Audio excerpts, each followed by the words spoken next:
Restriction does not work because it's way more important to get in the right stuff than it is to cut out the wrong stuff. Picture this. It's a holiday dinner. The dessert table is overflowing and you're standing there trying to convince yourself not to have some of your favorite pie.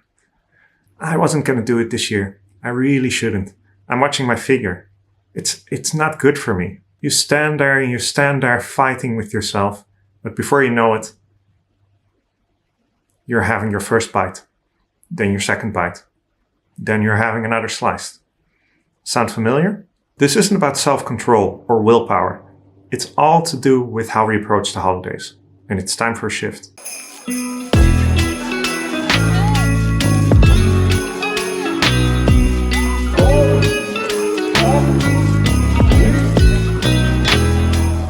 Now, if this is something you are struggling with, it is very important to know. It is not your fault. How we approach healthy eating nowadays is very much based on a flawed principle. And the big problem in this is it's all based on restriction. Restriction is the core of every diet, and even if you're not strictly following a diet, it's something you hear all around you. I shouldn't have that. I'm really not having that. I should eat less fat. I should eat less sugar. Now, you might have heard this story about the pink elephant, where someone tells you, you can't think about a pink elephant. And what happens? All you can think about is that pink elephant. So by telling yourself, I should not have this thing, I shouldn't have that slice of pie, I shouldn't have whatever it is, you're giving it energy. You're putting your focus there. You're priming your brain to say, okay, that thing is important. We need to pay attention to that. Now, is it any wonder that it becomes almost impossible to not have it after that? On top of that, emotional and social pressures make it even more difficult to follow a restrictive diet. Because it's the holidays, some people are feeling very good. And what does that mean? For a lot of people, that means, okay, I'm feeling good, so I can treat myself. Other people are feeling really bad in this time because of the whole society telling you you should feel good, and maybe they aren't. But what then happens? I'm not feeling well. I should treat myself. And these generally aren't the healthiest foods.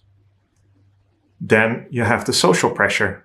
People sometimes get uncomfortable when other people start doing things out of the norm. And unfortunately, the norm nowadays includes a lot of unhealthy foods.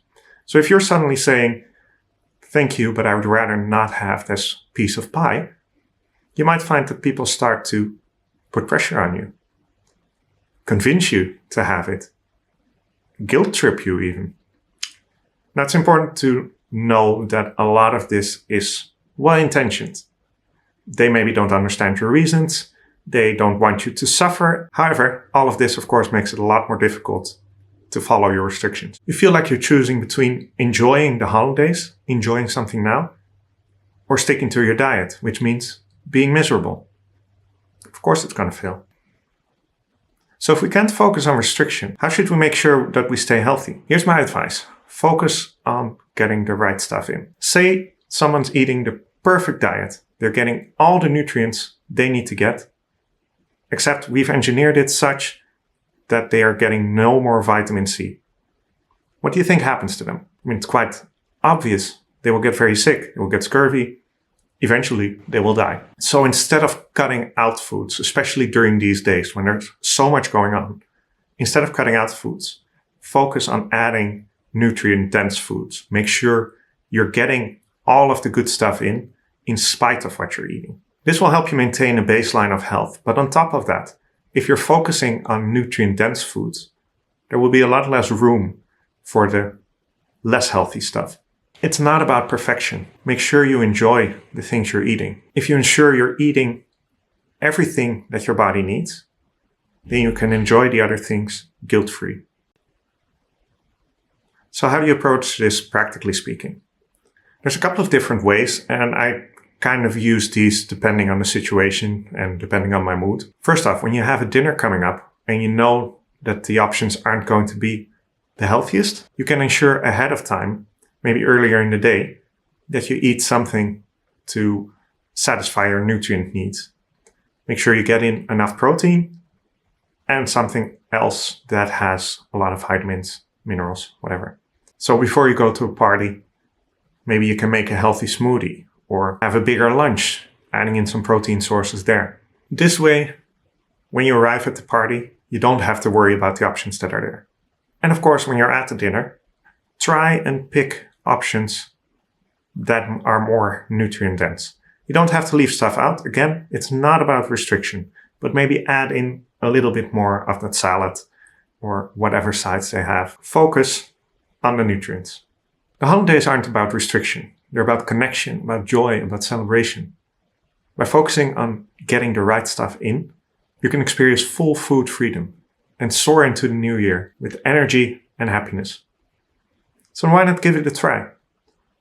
These holidays, ask yourself, what can I add to my plate for extra health, for extra nutrients, instead of what can I leave out? That's my tip for today. I wish you all the best for the holidays if you celebrate. If you don't celebrate, all the best for this week. Remember, whatever you do, to enjoy yourself guilt-free. I'll see you next time. Thanks for watching. Please subscribe if you want to see more content about health and healthy eating especially, and give this video a like if it was helpful to you. Bye.